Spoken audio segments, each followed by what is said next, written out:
नमस्कार दोस्तों, एक बार पुनः स्वागत है आपका आपके अपने YouTube channel live with nature में।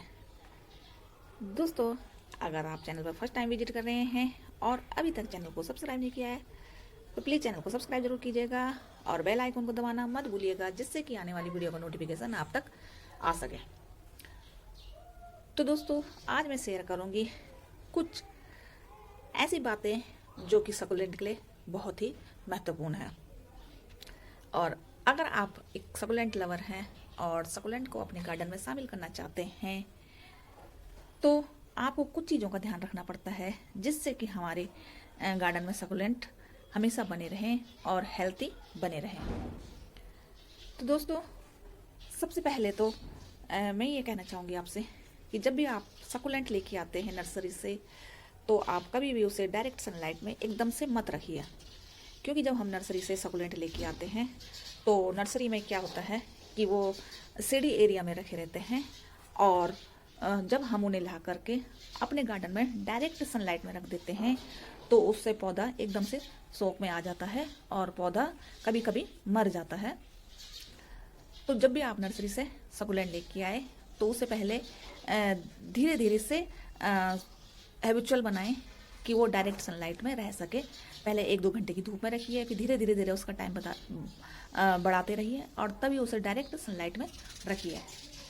और जब भी आप उसे रिपोर्ट करें, पॉट में लगाएं, तो पॉट में हमने ये ध्यान देना है कि उसमें ड्रेनेज होल का सिस्टम कैसा है। ड्रेनेज होल जो है उसमें तो वो प्रॉपर तरीके से होने चाहिए है, क्योंकि जब भी हम वाटरिंग करते हैं सकुलेंट में तो पानी ठहरना नहीं चाहिए, क्योंकि अगर पानी हमारे सकुलेंट में ठहरेगा तो क्या होगा, हमारे सकुलेंट की जो जड़ें हैं वो गलने लगेगी और रूट रोट होने का खतरा बना रहेगा और हमारा सकुलेंट मर जाएगा।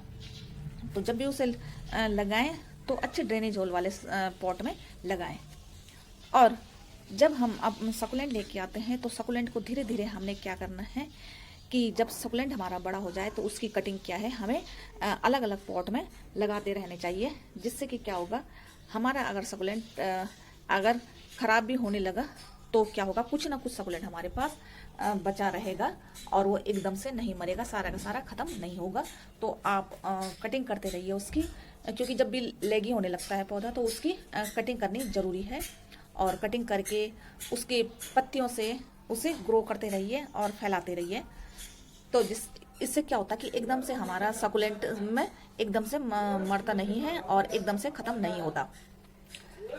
और जब भी जैसे आप देखें कि आपके सकुलेंट में पत्तियों में रिंकल्स पड़ रहे हैं और पत्तियां सुगड़ रही है, तो इसका मतलब है कि वो पानी चाहता है, वो ज़्यादा ही धूप में रखा हुआ है और उसकी पत्तियां पानी की कमी से सिकुड़ रही हैं और उसे पानी की आवश्यकता है। तो एकदम से पॉट को ड्राई भी ना होने दें कि पॉट पूरा ड्राई हो गया है, पत्तियों में रिंकल्स आने लगे, सिकुड़ने लगी हैं। तो पानी का ध्यान रखिए कि कब उसे कितना पानी चाहिए। और कभी कभी हम देखते हैं कि हमारी पत्तियों में ब्लैक स्पॉट आ रहे हैं, तो वो क्या होता है कि समझ लीजिए आपके जो सकुलेंट है उसमें कोई बीमारी लग गई है, तो आप उस हिस्से को कट कर दीजिए। जहाँ पर से भी ब्लैक स्पॉट है, जहाँ पर भी ब्लैक स्पॉट आ रहे हैं तो उनको कट कर दीजिए। और क्योंकि धीरे धीरे करके वो बीमारी सारे पौधों में फैल जाएगी और आपके सकुलेंट सारे खराब हो सकते हैं।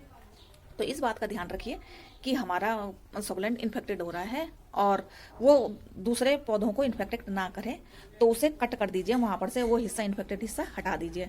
और कभी कभी आपको लगता होगा कि सकुलेंट में एक सफ़ेद सी परत जम रही है, पत्तियाँ सफ़ेद हो रही हैं, पत्तियों में सफ़ेद परत है, तो वो आपको ध्यान देना चाहिए कि वो एक फंगल इन्फेक्शन है। तो उस पौधे को हटा करके दूर रख दीजिए और फंगिसाइड का घोल बनाकर फंगिसाइड का स्प्रे कीजिए, जिससे कि जो भी फंगल इन्फेक्शन हुआ है उस पौधे में वो हट जाए और उस पौधे को अलग रख दीजिए।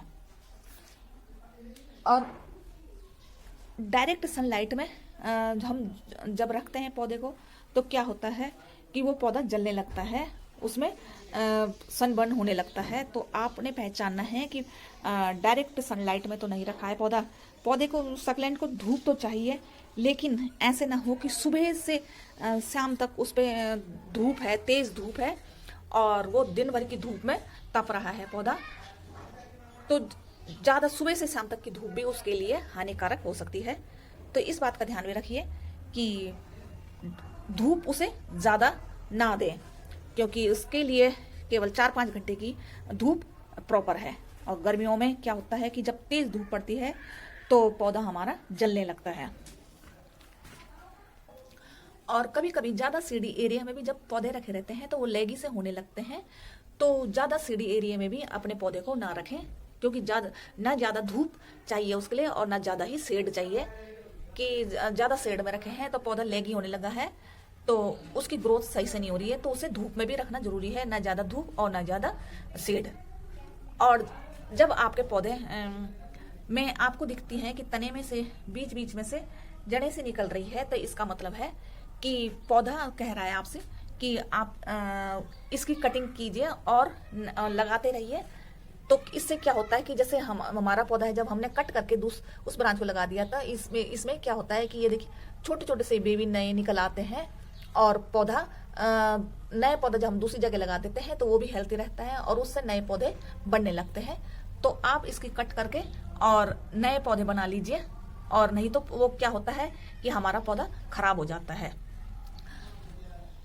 तो दोस्तों, वीडियो कैसा लगा, आज की सकुलेंट टिप्स कैसी लगी आपको?